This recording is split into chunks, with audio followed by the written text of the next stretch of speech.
Hello and welcome to another episode of the Dumb and Dumbest podcast with me, Matt Bacon, and my beautiful, balding, crazed co-host, Curtis Dewar. This is Hello. a music industry podcast where everything is terrible and the house is on fire, and today we are talking about... Some video that Matt pulled up from some guy named, what the fuck is his name? Punk Rock MBA guy or something like that? Punk Rock MBA. I don't know who this guy is, but Matt seems to follow him. Yeah, Finn Mckenty, a Punk Rock MBA. Really good guy. He's kind of a buddy. I don't know him that as well as I would like. But when it comes down to it, he does something similar to sort of the videos Curtis and I do at a longer form. He's got more of a background in like making them not look like shit. Yeah. So I strongly recommend you check out his stuff. I'm going to put it in the show notes. But he's not as good as us. I just want to add that in there, even though I've only seen one of his videos. Yep. But he's good. Anyway, so he put up this video saying basically reviews and small music blogs aren't really worth that much anymore. Mm-hmm. And, and this is kind of just based on view counts and where things are prioritized and all that. And hold up 1 second, back okay. up. If you watch the entire video, what he's actually saying is that you need to be focusing on fans first. Yeah. Before anything else. So anyway, I'll let you finish what you're going to say, and I'll tell you some thoughts I have. Yeah, but basically he comes out and says, look, and I'm eating some carrots, by the way, just for the record. Don't tell me if they're too loud. Point being, he basically comes out and says, look, people aren't discovering new, because everything you can hear it for free now. And premieres don't really get a lot of traction anymore, nor do, getting reviews on a blog like Two Guys Metal Reviews. Like, I don't think that, like, there's like a devout, like 150 people who read Two Guys Metal Reviews. I get about 300 hits a day, Yeah. So there's like 150 to 300 people who read my blog every day, but like not a lot of people are discovering bands. They're just curious for my thoughts on them, and I think that's the case for a lot of kind of blogs on that level. And I think that simultaneously, when you look at like Metal Injection or Metal Sucks, like Metal Sucks doesn't, I think, even do reviews anymore, or like they barely do. Well, in the past 2 years or so, they've mainly focused to basically major label content. Yeah. That's what it is. And when they do review something, it's generally going to be major label. It's very, very rare that they do anything that's outside the mainstream nowadays. And or on a major label. Yeah. Metal Injection maintains a pretty big review thing, but it's not really prioritized. Like, if you look at where they sit on the page, like, it's pretty obvious reviews aren't the focus of Metal Injection right now. Yeah, it's news and news items. Decibel Online doesn't really do a lot of reviews either. They'll do reviews in their magazine, because that's sort of how metal magazines are. You have all the reviews in the back. Yeah. But they also get things so far in advance, it's kind of cool to have that. Yeah. Anyway, so what were your thoughts sort of on this video, Curtis?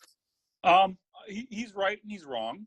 I mean, here's a couple things. Is from my experiences, you need to focus on everything marketing related, and no one thing is going to be the holy grail, and you have to be in it for the long term, no matter what you do.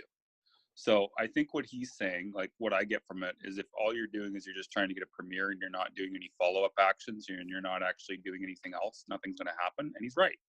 He's 100% right. Anybody that invests in a PR campaign with me and they don't do any follow-up actions themselves or put in any effort are not going to see an increase in sales. They're not going to see an increase in popularity, no matter what I do. I could get them on the cover of Rolling Stone, and if they don't do any follow-up or actions of their own to try to make sales or do any extra marketing actions, nothing's going to happen. It's all like glue that you have to piece the puzzles together. Do not just have one piece of the puzzle. You know what I mean? Like, you could have it's the same thing with advertising. You could advertise to your fans till they're blue in the face, but if you don't have any publicity to back it up, it's not going to be as effective. Same thing with, do social media till you're blue in the face, but if you don't have any music to sell, you're not going to get any articles about your music. You know what I mean? It's just, he's not wrong, but the whole puzzle isn't there, right? He is right that there should be more focus on YouTubers. I do agree with that. He mentioned getting on the needle drop. I mean, how often does that ever happen? Well, he was just using that. I think he was just using that as the most obvious example of a YouTube. I agree. But I mean, I will say, I'm surprised there aren't more like I'm surprised there isn't like a larger secondary tier of metal reviewers, if that makes sense. There should be, and that is one thing that I do know I need to start focusing on more is on YouTube reviewers and YouTube channels and stuff like that. But I mean, Because at the same, there's some with like the big boys, like Loudwire, Metal Sucks, etc. They have video content, but like they don't review though, yeah, and I and guess they I'm don't. just surprised there isn't like a Ghost Cult mag of like video reviews, if that makes sense. Yeah, I think part of the reason why that is, at least in the metal community, is because people think they got to have like this professional looking video, whereas you and I would just film something with our iPhone and just prop it up and then try to get as many views as we can. You know, Yeah. so I think that's part of it. And a lot of people are self-conscious about being on camera and they prefer to write about it, but it's neither here nor there. Just saying, I do agree with you on that. But the main point is that he's not wrong, but he's not right. He's just, there's a puzzle. Like, what product is he selling? Like, what is a punk rock MBA? Does he have a program that goes with it? He works with the Periphery guys on their music production course. Oh, okay. So he's trying to sell a product too. So I it's mean, a little but bit skewed. yeah, Okay. but he's not really. But like the punk rock MBA thing, at least as far as I understand it, is more to raise his personal brand than it. Like he very rarely in those videos, and this is an interesting thing. He very rarely in his videos will talk about his job stuff and try to sell you products. You know what I mean? Oh, okay. Yeah, I don't know anything about him. That's why I'm asking. He makes it obvious. Yes, I have this thing, but he isn't really like a lot. Like he isn't ending his videos with "sign up." You know, he in these videos he more uses it to kind of like he did in this video where he like kind of like, no, I'm legitimately a guy who does this. Okay. Yeah, I don't know. I mean, look, I'm just looking at his website really quickly right now. It looks to me like he's setting himself up to sell some sort of product, which is fine. If he is, that's just. Absolutely. I'm just saying he might be skewing things a bit just because he's trying to get his own product. Is all I'm thinking. Yeah. Could and, be. I don't know. And at the end of the day, like he's fundamentally right. I think that he is, but you need to have the whole thing. It's kind of like saying that social media is going to be your entire thing that's going to make you famous. No, it's not, but it's going to help. Well, like here's my thing. Yeah. In many ways, metal in particular is a little bit stuck in the past. Like people are very, very fond of their old school style web scenes and old school style magazines. But like when it comes down to it, that's not really the type of content people are looking for anymore. No, but at the same time, I'll play devil's advocate again.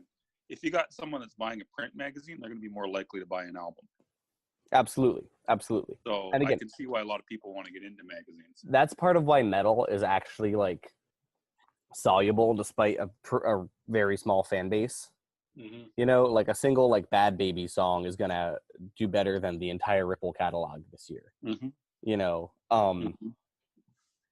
but like a single Bad Baby song which has like 70 million plays might be better than the entire Prophecy catalog. Yeah. You know, and at the end of the day, that's okay, right?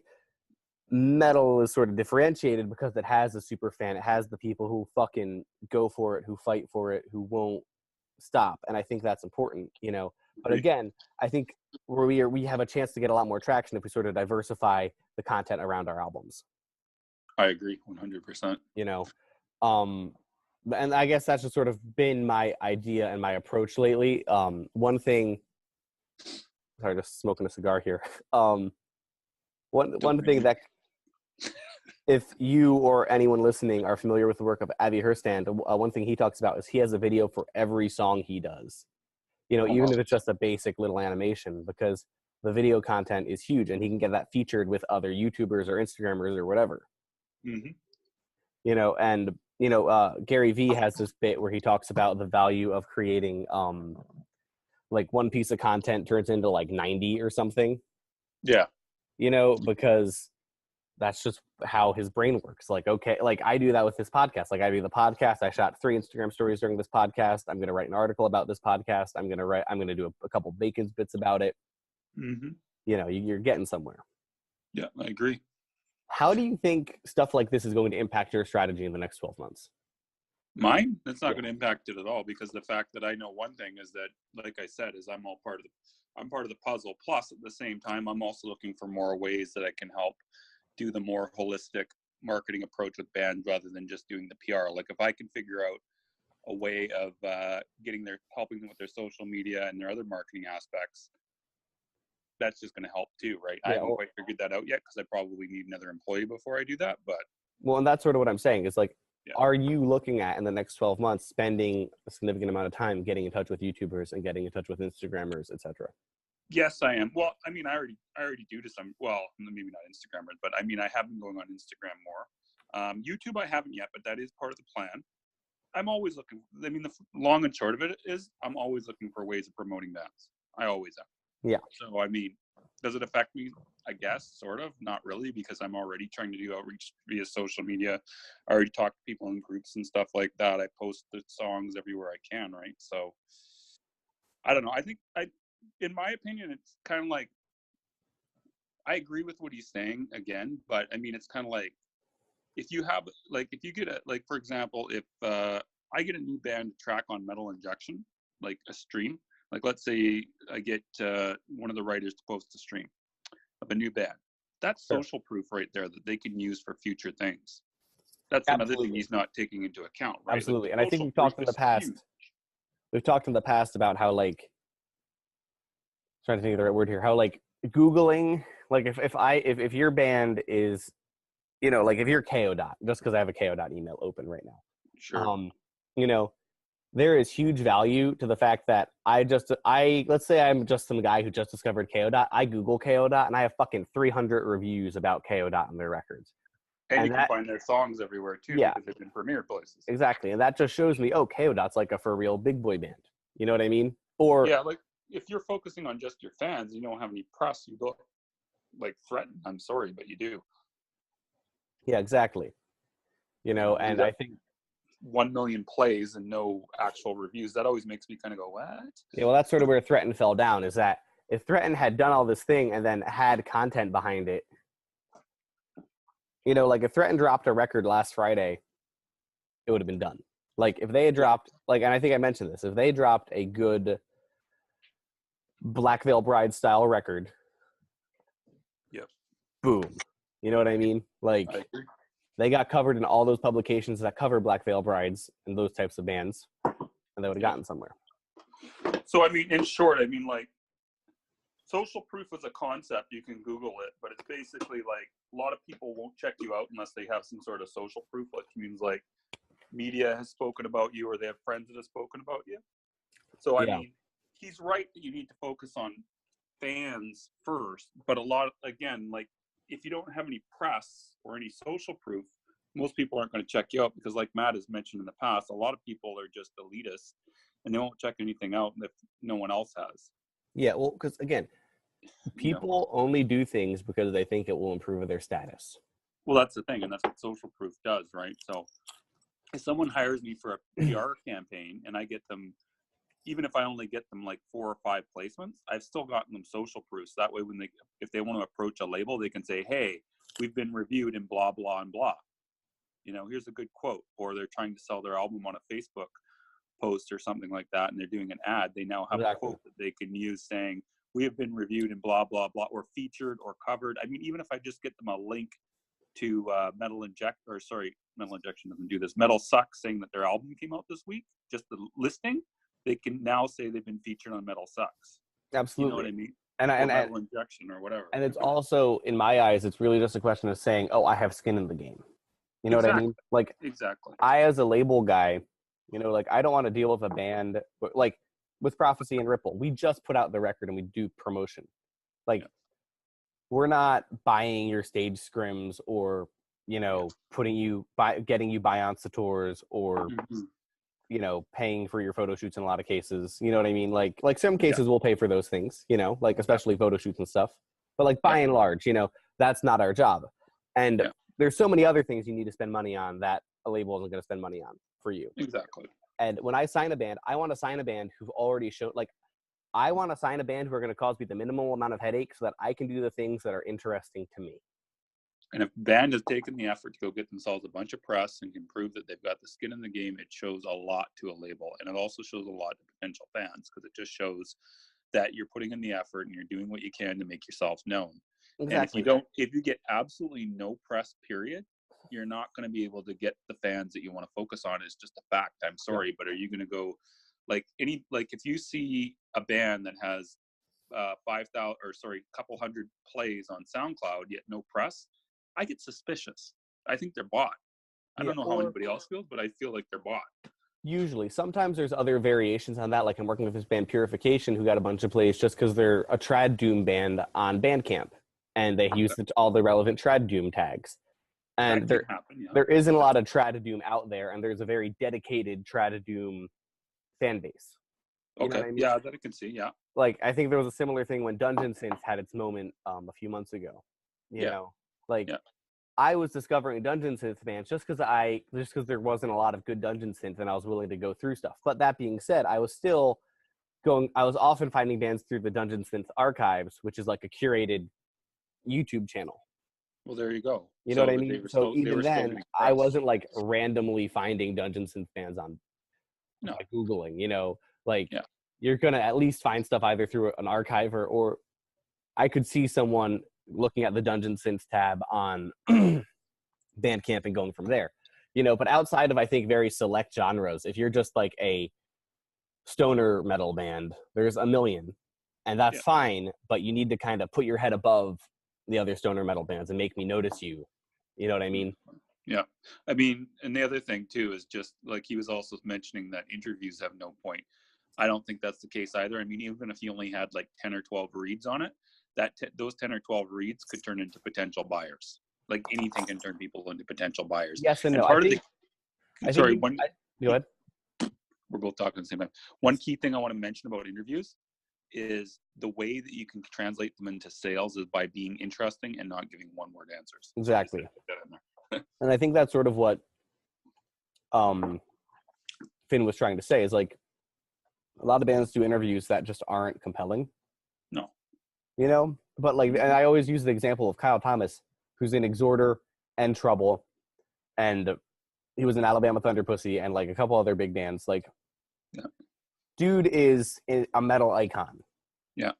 You know what I mean? And I remember he was very happy to do every single little interview we got when we did the Exhorder launch. And even though a lot of them were those generic 10, 15 questions you always get, he gave a thoughtful, interesting response, maybe added a story, just like did it properly. This isn't a guy who's like an academic who's like, you know, it's not like, you know, it's not like Don Anderson, who's like an English professor, who's like, he's a professional musician you know, who knows yeah, his job is to promote himself. exactly. But yeah, so I'm saying like you don't have to be Don Anderson, English professor, giving thoughtful responses. Don Anderson's from Agalloch and Karada, you know, like although he does do that, don't get me wrong, you know. But I'm saying like broadly speaking, like Kyle Thomas is just a blue collar guy who still understands and is a fucking icon who made groove metal a thing, and he's still like doing it. You know what I mean? Yeah. Like I think that's a really important thing to realize, you know, is that if Kyle Thomas is spending that time, you are not going to be as influential as him. No, Straight not up. at all. You know, and that's okay. But if he's going to spend the time to like give a thoughtful interview to Rinky Dink magazine from Italy, like you should be doing the same. You know, and a lot of people don't do that. And a lot, I've noticed that a lot of the old school thrash, death metal, and black metal guys are the best guys at doing interviews. They get it because I guess they had to do all the ones for zines back in the day. Absolutely. So that might be what it is, because I've noticed, like, for example, I remember when I was doing press for Rick Scythe, who was in your Usurper, always didn't matter what little piece of shit blog it was, did exactly what you said that Kyle does. Same thing, Marco from Tyrant's Blood /Blasphemy/Witch's Hammer, always did entertaining interviews. Didn't matter what the blog was, put as much effort as they could into it. Just interesting. Exactly. And I think part of it for them, for those like 80s guys specifically, is a lot of their friends who they did interviews for in 1988 are now running Nuclear Blast, or that's true. You know what I mean, or like we had Andreas on the show. You know, he's like one of the guys at Prophecy. He started out as a writer. You know, I started out as a writer. You know, so like there are people who were nice to me when I was 17 years old who I have now signed to Prophecy. Yeah. You know what I mean? Like, because they were cool, and now I'm able to turn around and give them a cool opportunity. Yeah. You know what I mean? And that's not me trying to suck my own dick. That's just, you don't know who some of these people will become. And also, you don't know who some of these people are, right? Like I do, when I do interviews, which isn't often, it's usually only at Hellfest nowadays. Mm-hmm. I don't, like, I'm not like some asshole who's like, oh, so by the way, I'm at Prophecy and Ripple Music. You know what I mean? Like, I'm not like going like, oh, you should impress me. Like, I just go in as like some guy, and guess what? If you're cool to me, like, I'm much more likely to want to help you out down the line, you know, as opposed to if you give me like a half-hearted, disinterested interview. And I get that you're stressed out, and I get that like sometimes it's just not the day because you're hungover and in a bad mood, and I'm not trying to be an asshole, but I'm just saying, like, the people who write for music blogs and stuff are music nerds. The people who work at labels and stuff are also music nerds. Yeah. You know what I mean? There's going to be some crossover there, you know? Like, I guarantee you it's the same, again, with Andreas, like, who's writing at Rock Hard and a couple other places. Like, I'm sure that he doesn't lead with, oh, I'm Andreas from Prophecy. You know, he leads with, oh, I'm Andreas, like, this journalist guy. Yeah. I'm like, yeah, and exactly. And he's like, just, I'm sure he's discovered bands that are on Prophecy just because they were cool to him, and it like piqued his interest. Like, you know, the editor says, look, we need to do this interview to do a fucking favor for Curtis. Mm-hmm. And then you dig into it as journalist, and then you're like, oh, fuck, this is tight. Mm-hmm. You know what I mean? Totally. That's sort of where a lot of the value comes, I think.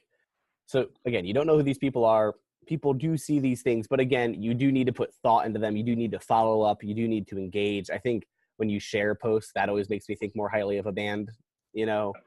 And share it multiple times, not just once, and then leave it. And not only have one band member share it. Don't share it on your personal pages, blah, blah, blah. Hey, that's never happened to me. And you don't need to do that with every single review, but you need to do it consistently. And yeah, you should, you know what I mean? Like, this is just how you get traction, how you get attention directed to your work. And just to point out, circle back to the premiere thing and how this guy, I forget his name, said that he doesn't think they're worth it. Finn Mckenty? That's his name. One other thing I've noticed, just as a very key thing, is if you do not back up the premiere with your own shares across all your social mediums, and you also don't back it up with any type of boosted post, yes, it's generally going to fall flat. I routinely will get bands premiered on a decent site that'll get, and it will get traction, and then go like, well, why the hell isn't this happening? Then you find out that the band A didn't share from their band post, band pages, B didn't share from any personal pages, and just basically just let it sit there. And they're like, well, why is there no traction? It's like, well, you gotta do something fucking too. The biggest thing for me is think about how you interact with major sites. When you go to Metal Injection, are you clicking on every stream? No. Or are you only clicking on the streams that are directly relevant to you and get shared?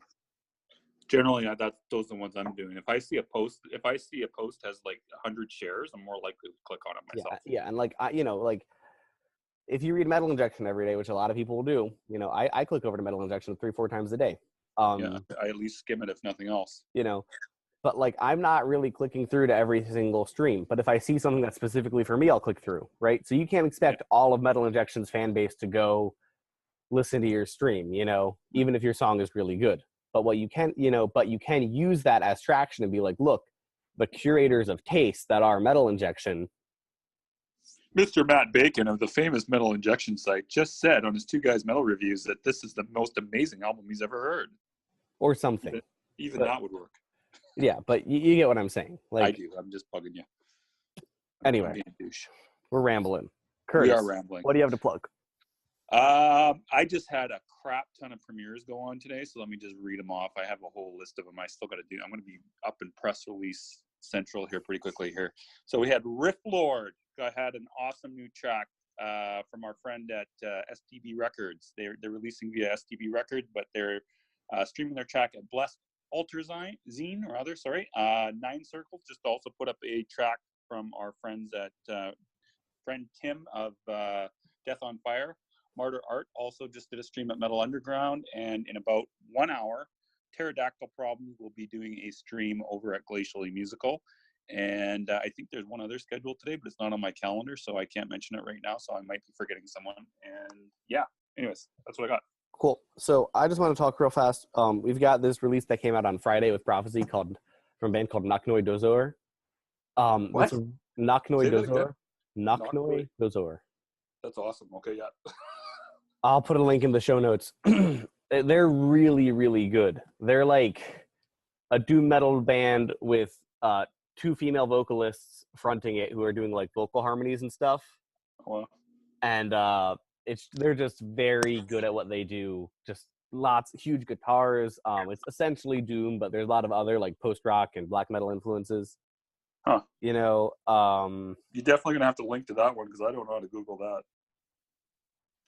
Yeah, but they're just a very cool, unique band who I was tripping out over pretty hard. So, Awesome. You know, just one for you, one for all you rock and rollers at home to listen to. Naknoi. How do you say it again? Naknoi Dozor. Nochnoi space Dozor. I thought you were saying trying to say Naknistium at first, and that's what threw me off. Anyway, thank you guys Sounds for good. listening. Party on. Are we done yet?